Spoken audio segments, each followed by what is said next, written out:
The great hall of the Galactic Council was never meant to feel this empty. 3,000 seats rose in elegant circles around the central platform, representing species from across the galaxy. Today, barely half were filled. The others had sent excuses or simply didn't come at all. Ambassador Yuna sat in Earth's designated seat, her hands folded calmly on the armrest. She had been humanity's voice to the galaxy for 5 years now. In that time, she had learned to read the room. Today, the room was afraid. High Arbiter Velmora stood at the center platform. The Velthari leader's crystalline body, normally glowing with soft blue light, had dimmed to almost gray. Her people were dying, and everyone in this chamber knew it. 3,000 ships, Velmora said, her voice barely steady. We sent 3,000 ships to defend our colonies. In 2 weeks, the Krulnath destroyed them all. 17 worlds have gone silent. We estimate 40 billion Velthari are dead or consumed. The silence that followed was heavy. Yuna glanced around the chamber. She saw fear in every face, every gesture, every carefully neutral expression. Chancellor Crix of the Chitari Collective shifted in his seat. His insectoid features were hard to read, but Yuna had learned his tells. The slight angle of his head meant he was about to make an excuse. The Chitari sympathize deeply, Crix said. However, our fleet is committed to defending our own borders. We cannot spare ships for foreign conflicts. Foreign conflicts. Yuna almost laughed. The Krulnath didn't stop at borders. They consumed everything in their path. One by one, the other species offered their regrets. The Thalian Empire cited strategic reserves. The Morphean Collective mentioned domestic priorities. The excuses piled up like bodies. Velmora listened to each one. Her light dimmed further with every refusal. When the last species finished their carefully worded rejection, she stood silent for a long moment. I see, she finally said. The Galactic Council, which has stood for 10,000 years on principles of mutual defense and cooperation, will not act. Very well. She turned to leave, then stopped. Slowly, she looked toward the human section. Yuna felt every eye in the chamber follow that gaze. Ambassador Yuna, Velmora said, I know Earth is young to this council. I know you have been members for only 30 years. I know we have no right to ask this of you. Yuna stood. The movement drew surprised looks. Most expected her to offer polite sympathy and nothing more. High Arbiter, Yuna said. What do you need? The question seemed to shock the chamber. Velmora's light flickered with something that might have been hope. Anything, the Velthari leader said. Any ships you can spare, any weapons, any help at all. My people face extinction, Ambassador. We have exhausted every option. We beg for assistance. The word beg made several council members look away in shame. In galactic diplomacy, no one begged. It was considered beneath dignity. But Velmora was past caring about dignity. Yuna reached up and tapped the communication device in her ear. Captain Jinwoo, are you receiving this? A male voice responded, clear enough for the chamber's acoustics to pick up. Yes, Ambassador. I've been listening to the entire session. How many ships can we deploy within 48 hours? The chamber erupted in whispers.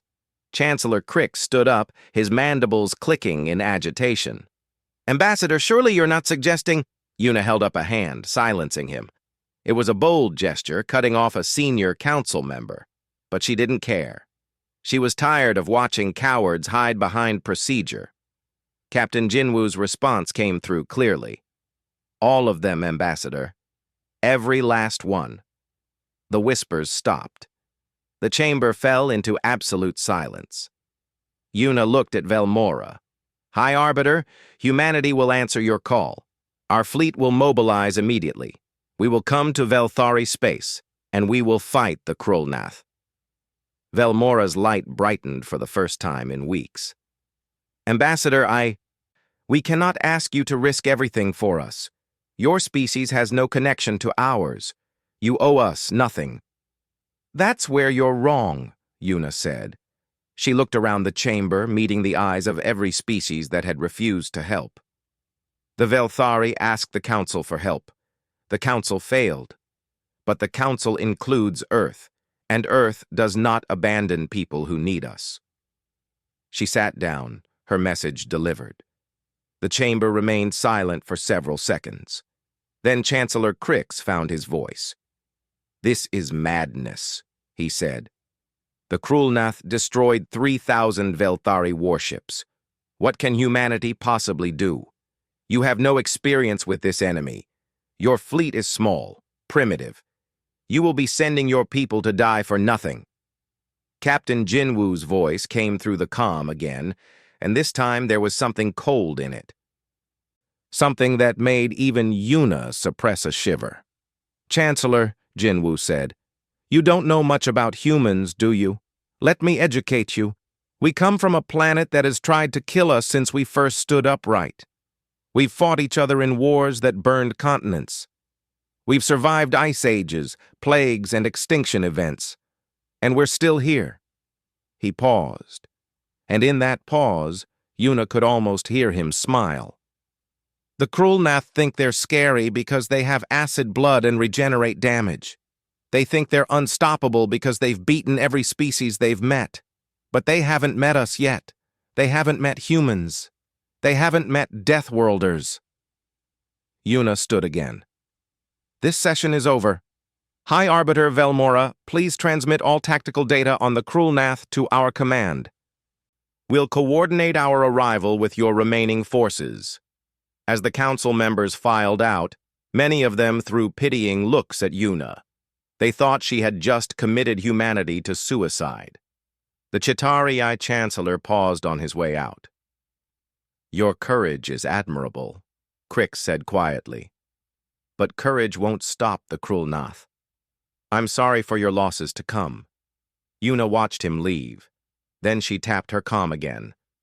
"Captain Jinwoo, how long until the fleet is ready?"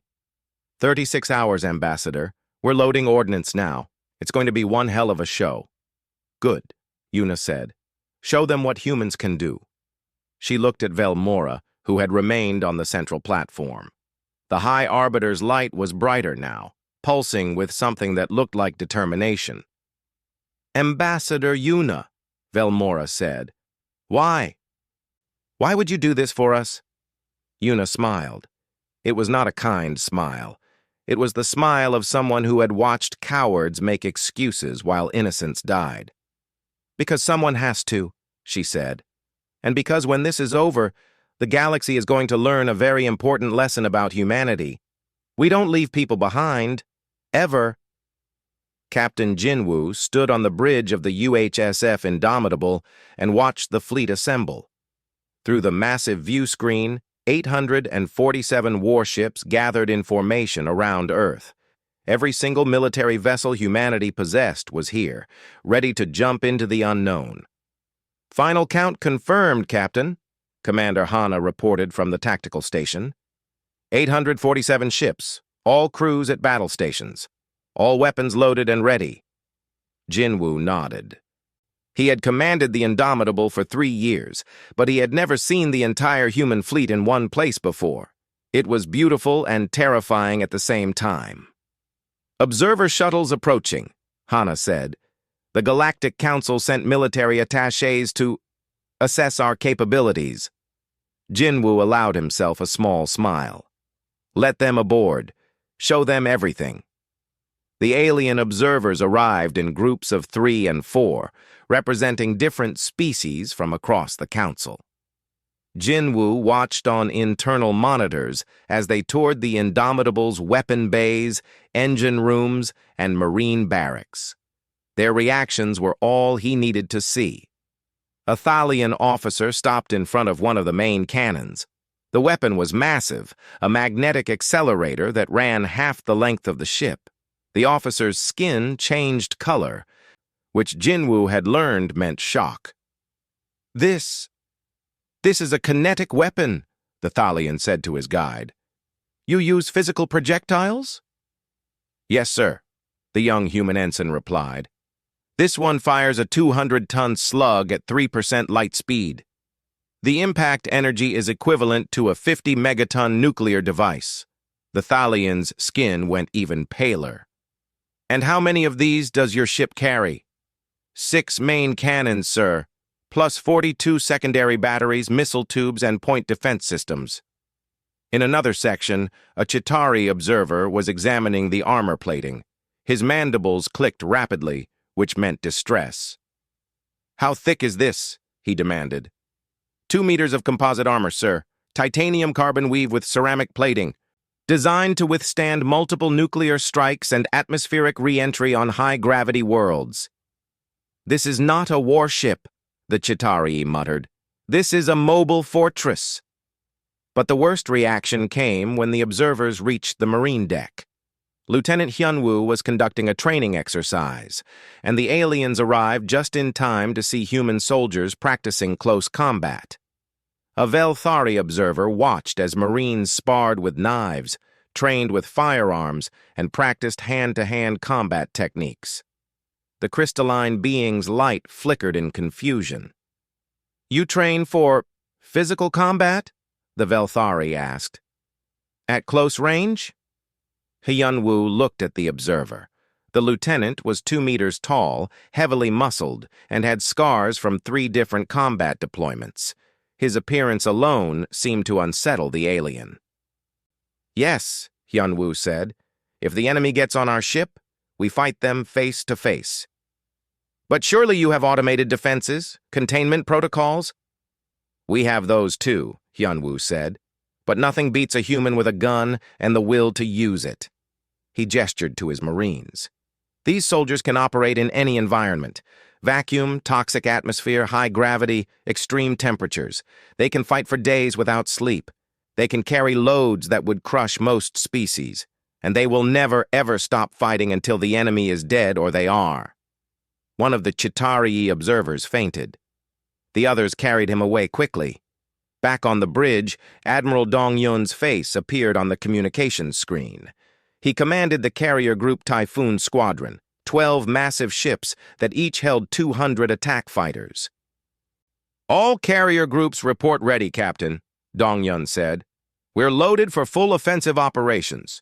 Nuclear weapons, kinetic missiles, electromagnetic pulse bombs, and chemical payloads." "Chemical weapons?" A Thalian observer who had reached the bridge gasped. "Those are banned by galactic law." Jinwoo turned to look at the observer. His expression was calm, but his eyes were cold. "We're not fighting a war for galactic law," he said. "We're fighting a war to save lives. The Krulnath don't respect treaties or conventions, so we won't either."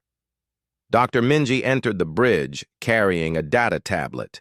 She was humanity's leading expert on xenobiology, and she had spent the last 30 hours studying everything the Velthari knew about the Krulnath.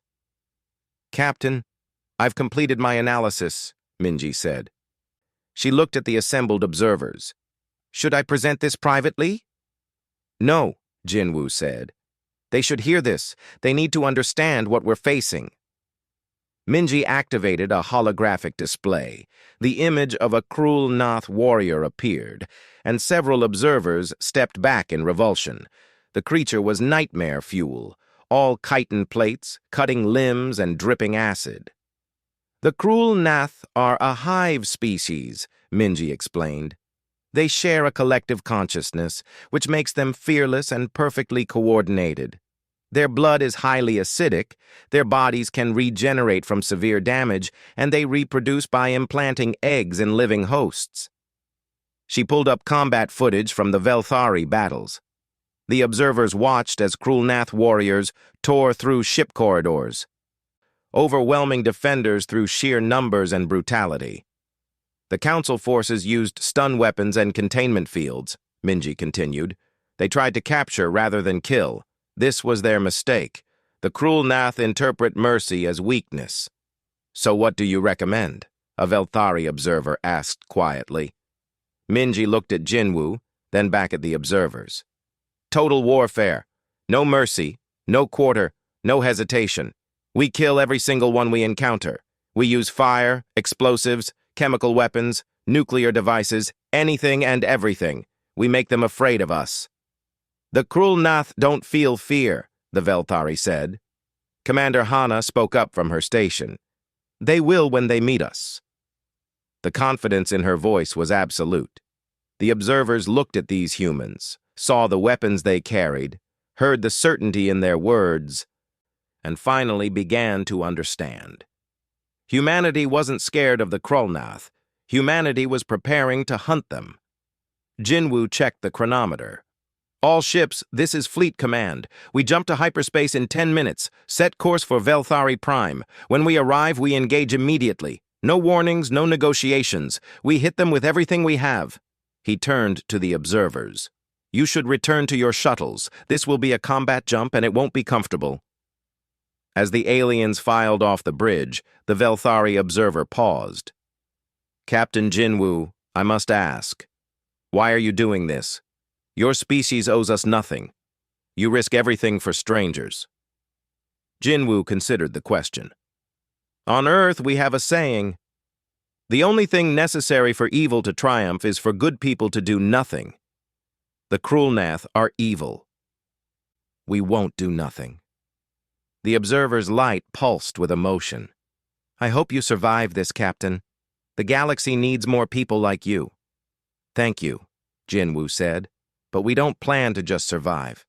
We plan to win. The observer left, and Jinwoo returned his attention to the fleet. 847 ships, 30,000 crew members, and enough firepower to crack a planet. It would have to be enough. All ships report ready for jump, Hana announced. Then let's go introduce ourselves to the Krulnath, Jinwoo said. Navigation, engage hyperspace drives. The stars stretched and twisted as the human fleet jumped into the unknown. Behind them, the alien observers watched in silence. Some prayed for humanity's success. Others began preparing reports about the terrifying military power Earth had just revealed. But all of them understood that something had changed. The galaxy had been saved by peaceful cooperation for thousands of years. Now, for the first time in living memory, warriors were going to war. And these weren't just any warriors. These were humans. These were Deathworlders. The Krulnath were about to learn what that meant. The human fleet dropped out of hyperspace at the edge of the Velthari system, and what they saw would have broken the spirit of any other species. 4,000 Krulnath bioships swarmed around Velthari Prime like insects around a dying animal. The last orbital fortress was barely holding, its shields flickering under constant assault. Captain Jinwoo stood on the bridge of the Indomitable and watched the tactical display. 4,000 against 800. The odds were terrible. He smiled. All ships. Battle stations, he ordered. Target the closest enemy concentrations. Fire everything. No fancy maneuvers, no careful positioning. The human fleet charged straight into the Krulnath swarm at full speed. The first volley hit like the fist of an angry god.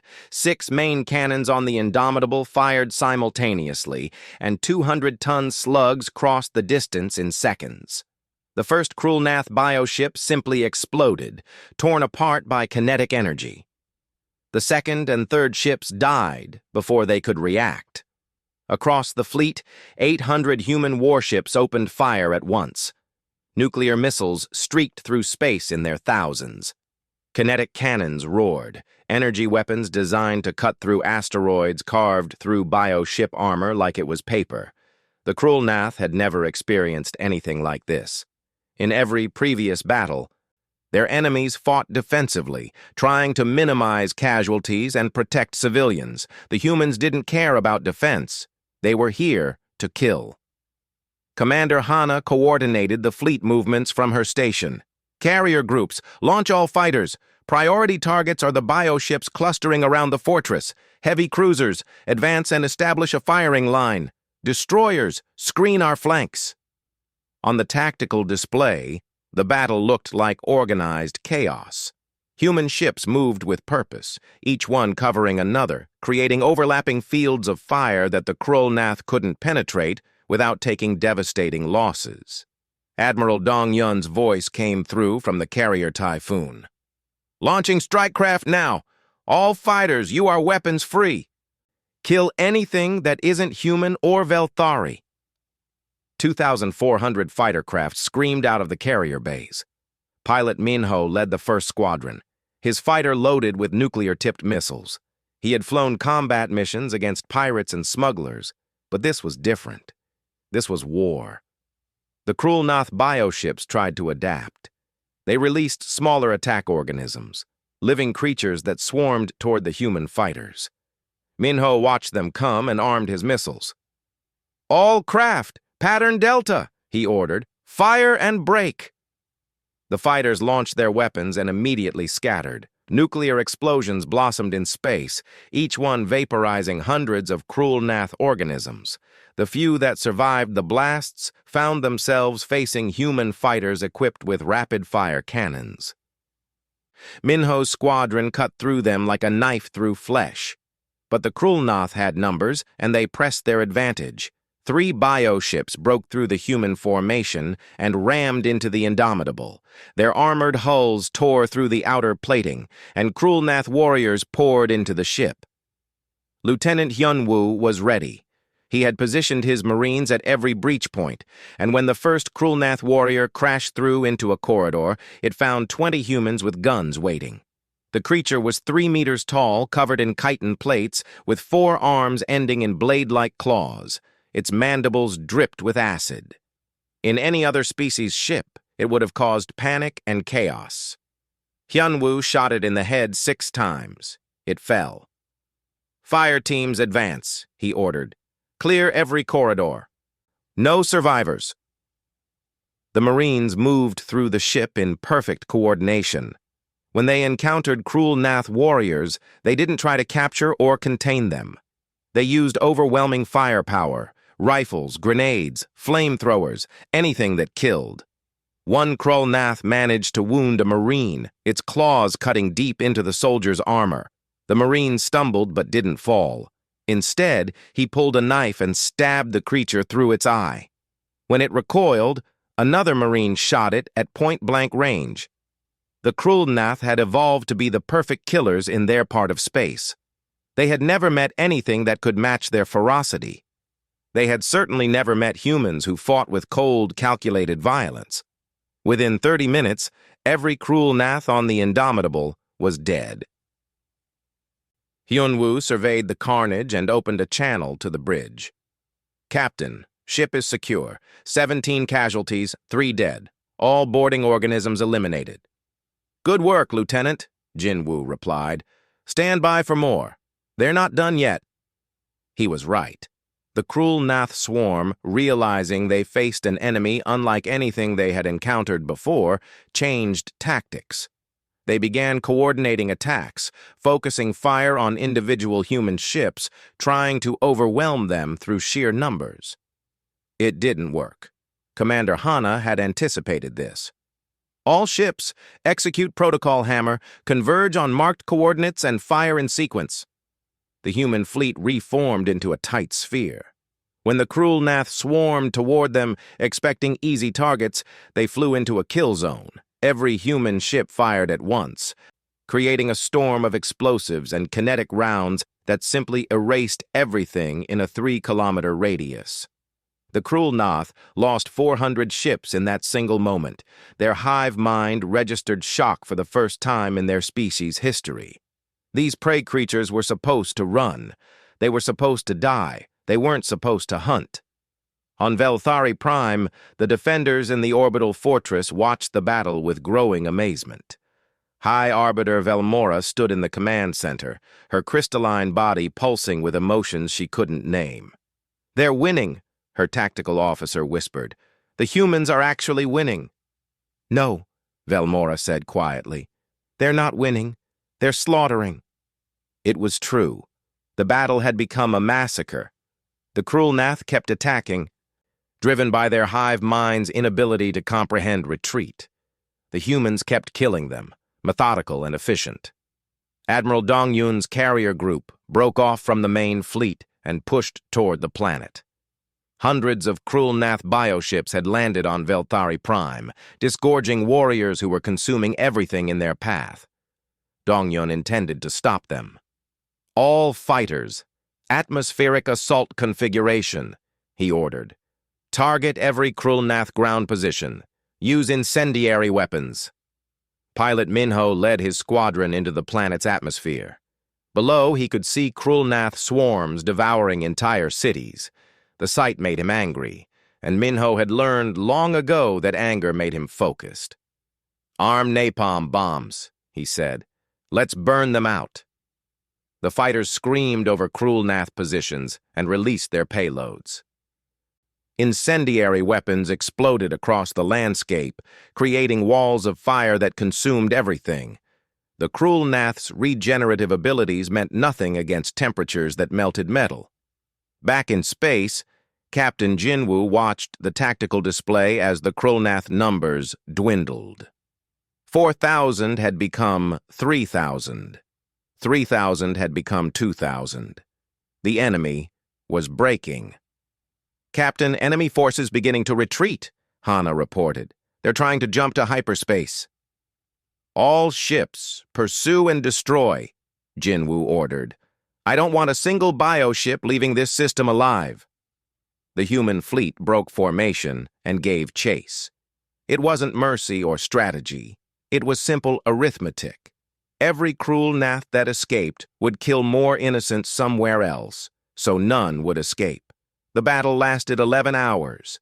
When it ended, fewer than 300 Krul Nath bioships had managed to jump to hyperspace. The rest were debris floating in space or burning wrecks on the planet's surface. The human fleet had taken damage.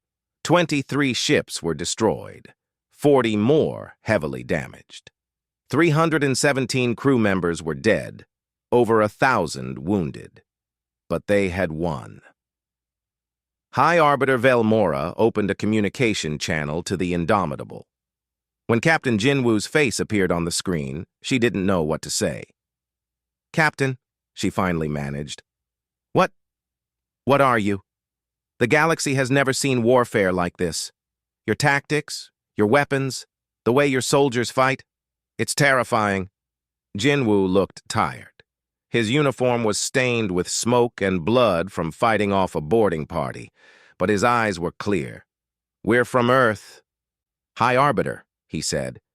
"Compared to our home, this was just another day." Velmora's light flickered. "Just another day," she repeated. "You destroyed 4,000 bioships and call it just another day." "The Krul Nath made a mistake," Jinwoo said. "They thought they were the apex predators of the galaxy, but they never met humans before. They never met a species that evolved fighting for survival every single day. They were dangerous. We're deadly. There's a difference." The communication ended, and Velmora stood in silence. Around her, the surviving Velthari celebrated their salvation. But she couldn't celebrate. She could only think about what the galaxy had just learned. Humanity was kind. Humanity was helpful. But when pushed to war, humanity was absolutely terrifying. The Deathworlders had arrived, and the galaxy would never be the same.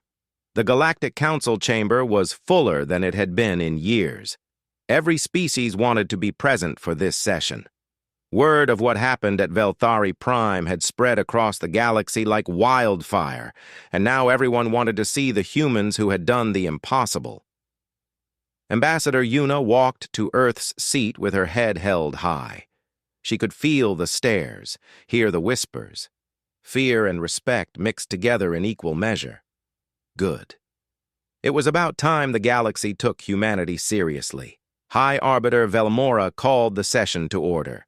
Her crystalline body glowed with restored vitality, a stark contrast to the dimmed, desperate being she had been just weeks ago.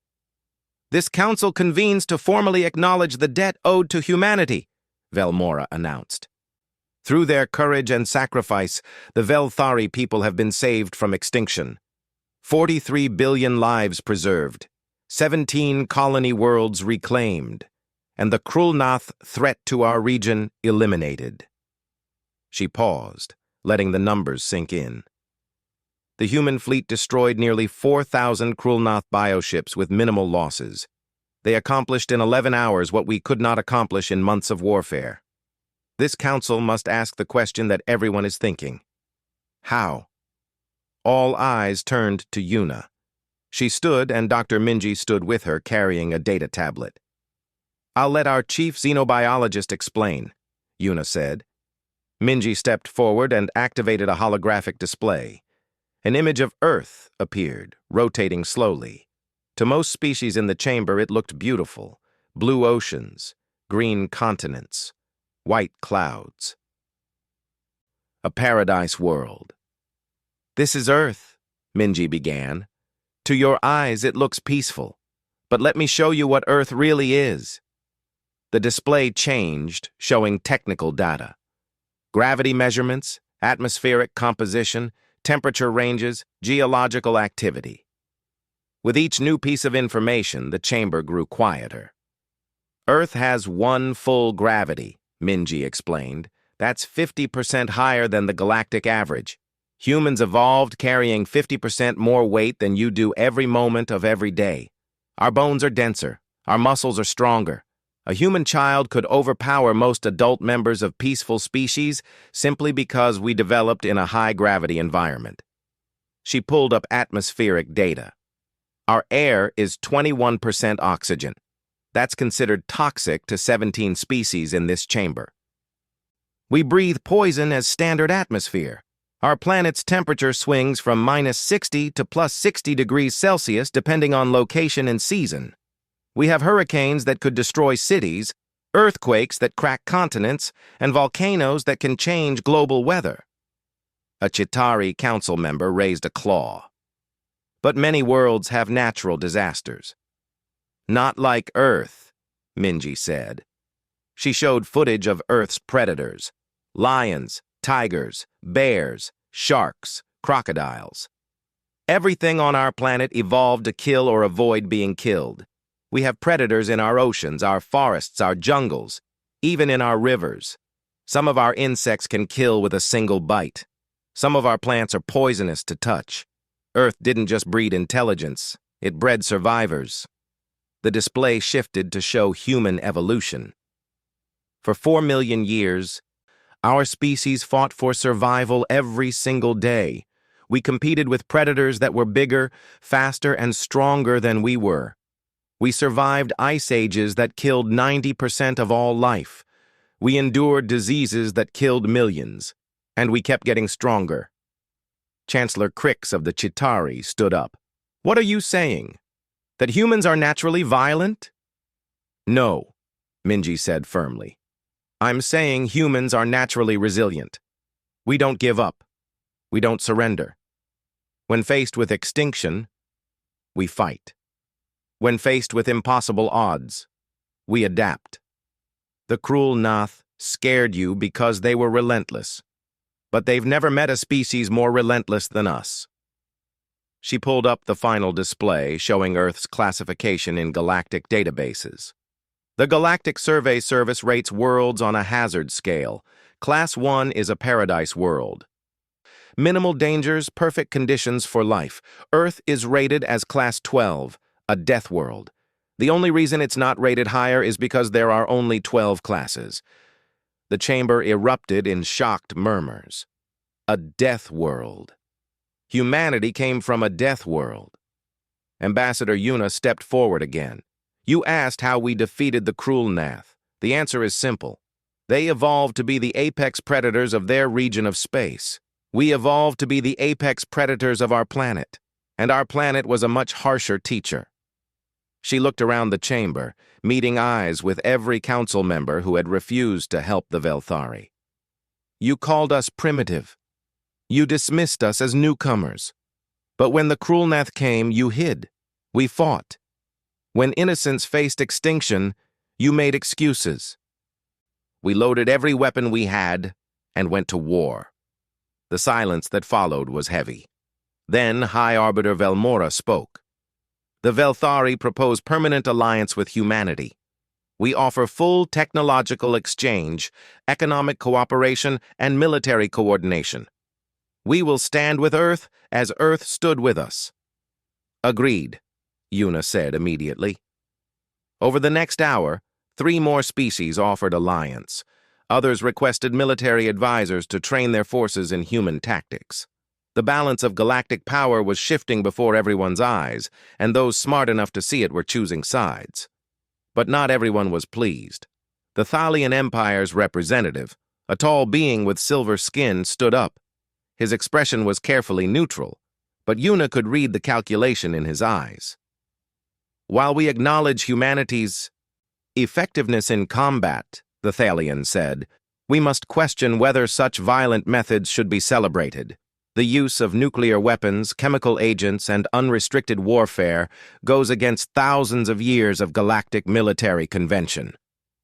Conventions that got the Velthari nearly exterminated, Yuna shot back. Tell me, Thalian, if the Krulnath had attacked your worlds instead, would you still care about conventions? Or would you be grateful that someone was willing to do what was necessary? The Thalian's skin darkened with anger. We will defend our own worlds, human. We do not need saviors from a death world telling us how to conduct warfare. Good, Yuna said. Then you won't mind if we focus our military cooperation on species that actually appreciate our help. The Thalian sat down, but Yuna could see the resentment in his posture. She had just made an enemy, but she had also made allies, and in the current galactic climate, allies mattered more. The session ended, and Yuna returned to the human embassy. Captain Jinwoo was waiting for her, his face grim. Ambassador, we have a problem, he said. He pulled up a holographic star map. Long-range probes just detected movement in Krulnath territory. The swarm we fought at Velthari Prime, that was a scouting force. Yuna felt her stomach drop. How big is the main swarm? Current estimates put it at 43,000 bioships, and they're heading toward the galactic core. Based on their trajectory, they'll hit inhabited systems within 3 months. Can we stop them? Jinwoo was quiet for a moment. I don't know. We'd need the entire galactic fleet working together, and half the council still doesn't trust us. Then we make them trust us, Yuna said. We show them that we're not the enemy. We're the solution. Over the next weeks, humanity worked frantically to build alliances. The Velthari shared their technology, helping humans upgrade their ships. The peaceful species that had watched the battle provided resources and manufacturing support. Slowly, a coalition formed. But it wasn't enough. Even with allies, the human fleet numbered only around 900 ships after repairs and new construction. The Krulnath had 43,000. Captain Jinwoo sat in his quarters on the Indomitable, staring at tactical simulations. Every scenario ended the same way. Humanity would fight. Humanity would take terrible losses. And humanity would probably lose. Commander Hana entered without knocking, which meant it was important. Captain, you need to see this. She pulled up a communication. It was from Earth, from the civilian government. Captain Jinwoo, the message began. We're aware of the Krulnath main swarm. We're aware of the odds, and we're aware that if they're not stopped, they'll eventually reach Earth. So we're giving you authorization for Protocol Omega. Jinwoo's eyes widened. They can't be serious.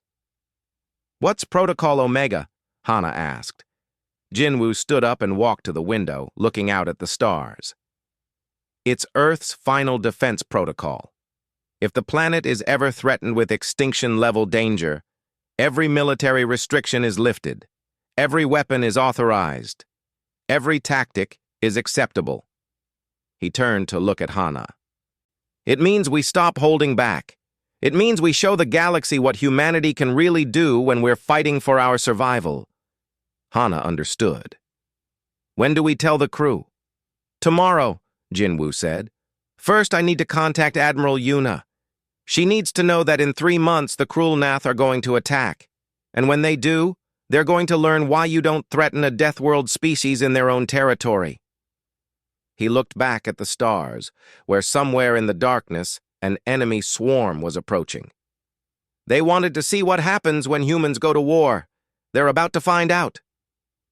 3 months after the Battle of Velthari Prime, the cruel Nath main swarm arrived at the edge of Earth's solar system. 43,000 bioships, the largest invasion force in recorded galactic history, all focused on one target: humanity's homeworld. Admiral Yuna stood on the bridge of the command station above Earth and watched them come.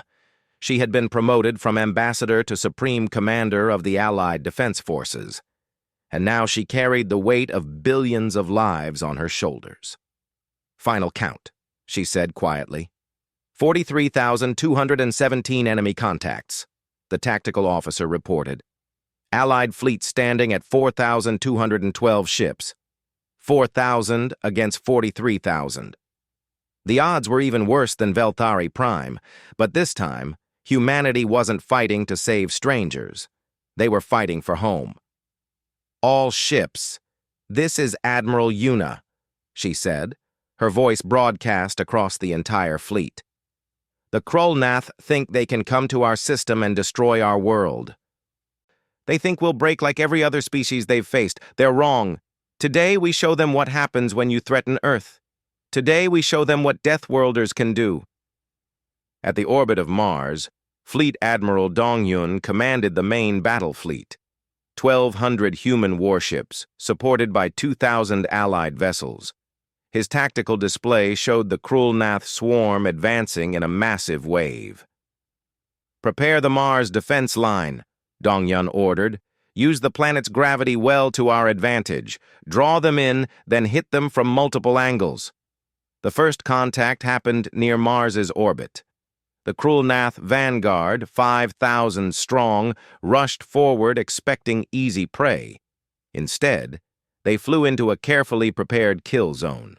Human ships had seeded the area with thousands of mines. Nuclear devices, kinetic bombs, and electromagnetic pulse weapons all activated at once. The first wave of cruel Nath lost 800 ships before they even engaged. But they kept coming. That was the terrifying thing about the hive mind. They didn't feel fear. They didn't break formation.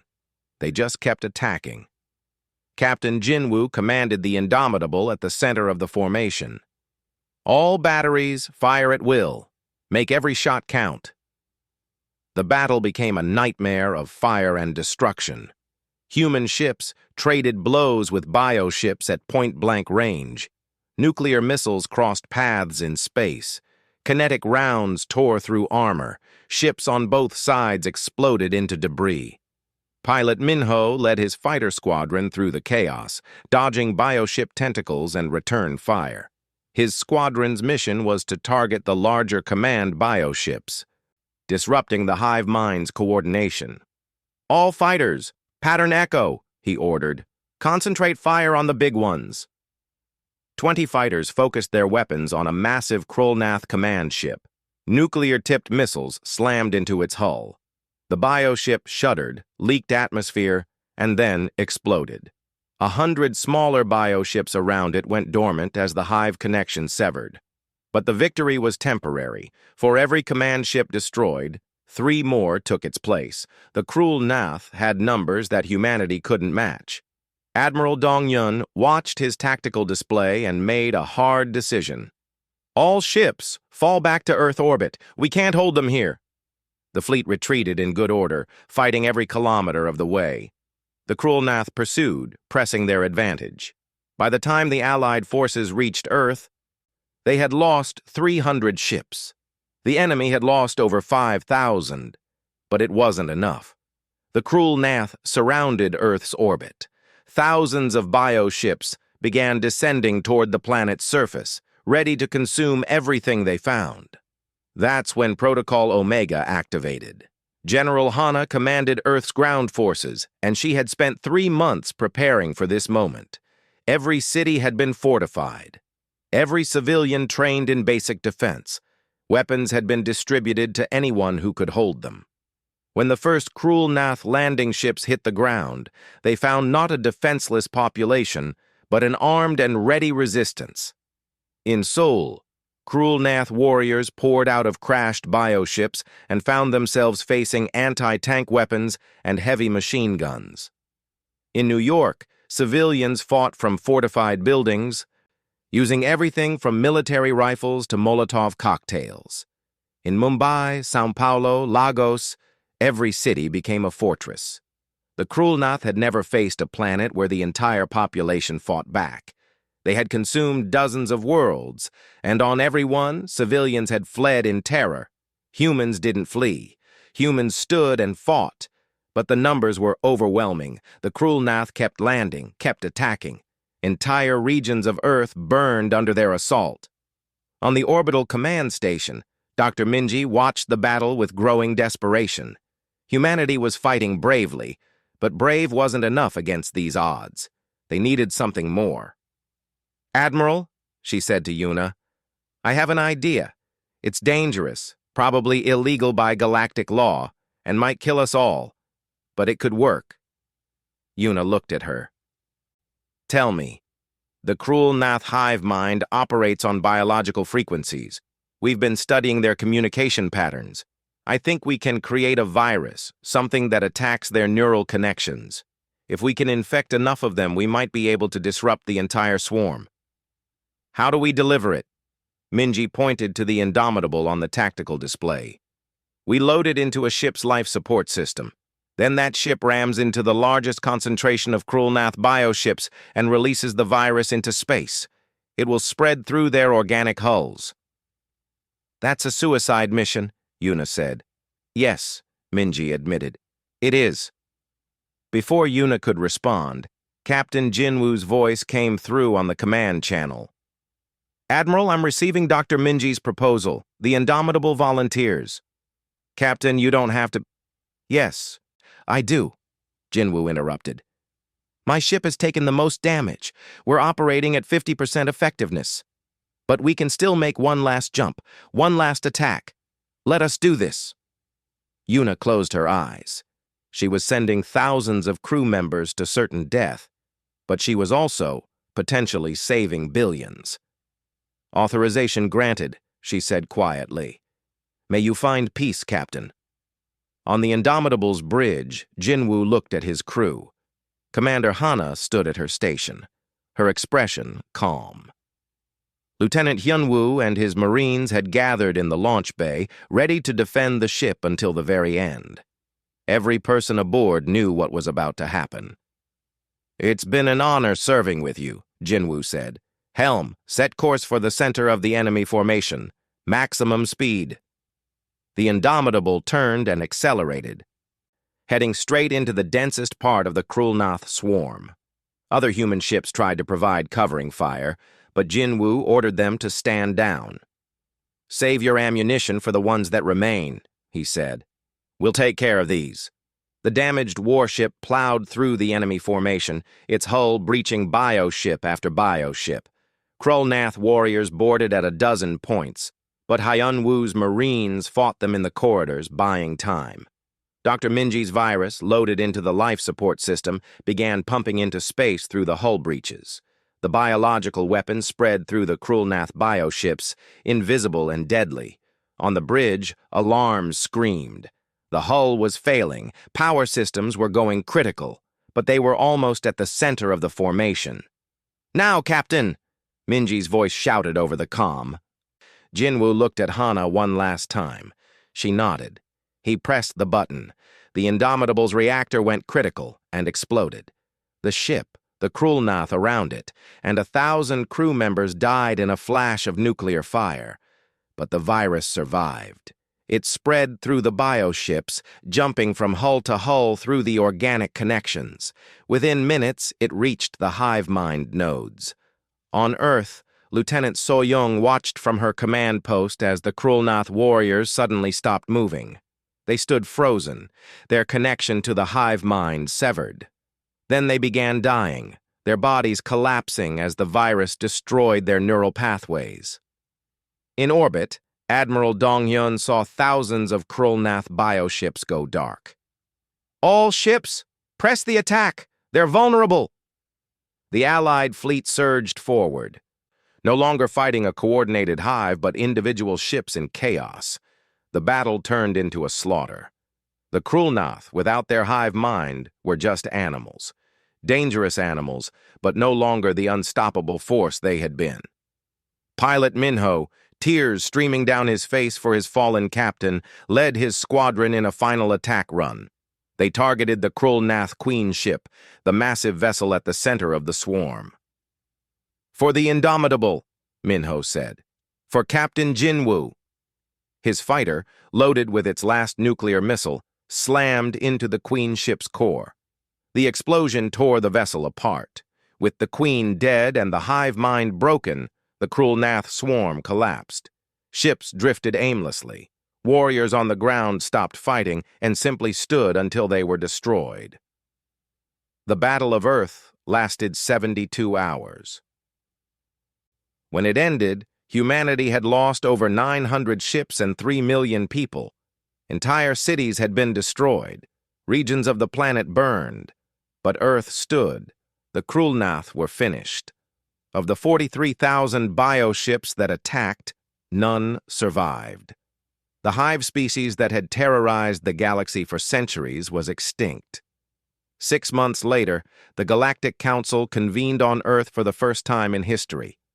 The meeting was held in a rebuilt building in what had been Seoul, now a memorial city for those who died defending the planet. Admiral Yuna, standing where Ambassador Yuna had once stood, addressed the assembled species. "We didn't ask to be warriors. We didn't ask to be the galaxy's defenders. But when the time came, we answered. When the darkness came for us, we fought. And we won." She looked around the chamber. "The Deathworlder Accords that we signed today establish humanity as the primary military force of the Galactic Council. We accept this responsibility, but we also make a promise. We will never use our power for conquest. We will never threaten peaceful species. We will stand as guardians, protecting those who cannot protect themselves." High Arbiter Velmora stood. "The galaxy owes humanity a debt that can never be repaid. You saved us all." "No," Yuna said. "We saved ourselves. And in doing so, we saved you. That's what communities do. That's what families do." The accords were signed.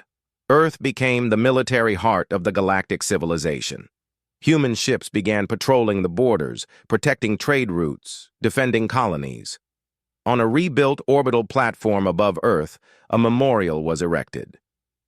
It listed the names of every human who died in the war. At the top, in letters that could be seen from the surface, were the words, "They fought so others could live. They died so humanity could endure." And below that, a single ship name, UHSF Indomitable. General Hana, promoted after the battle, stood at the memorial with Pilot Minho. They had both survived, but they had lost friends, comrades, family. "Do you think they know?" Minho asked quietly. "Out there, in the galaxy, do they understand what we sacrificed?" Hana looked at the stars. "Some do. The Velthari remember. Our allies remember. But the others? They'll forget. That's how it always is. People forget the cost of peace." "Then we'll remember for them," Minho said. "Yes," Hana agreed. "We'll remember. And we'll be ready, because the galaxy doesn't stay peaceful forever. And when the next threat comes, when the next darkness rises, they'll call on us again." "And we'll answer," Minho said. "Always," Hana confirmed, "because that's what Deathworlders do." Far away, in the galactic archives, a new entry was being recorded.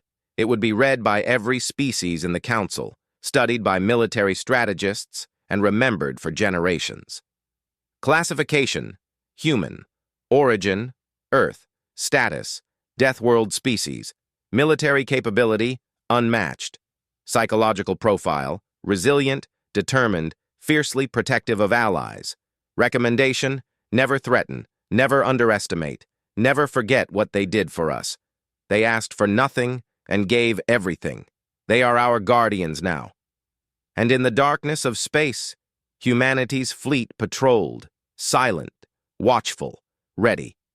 The Deathworlders stood guard, and the galaxy slept peacefully, knowing that no matter what came, someone would stand between them and annihilation.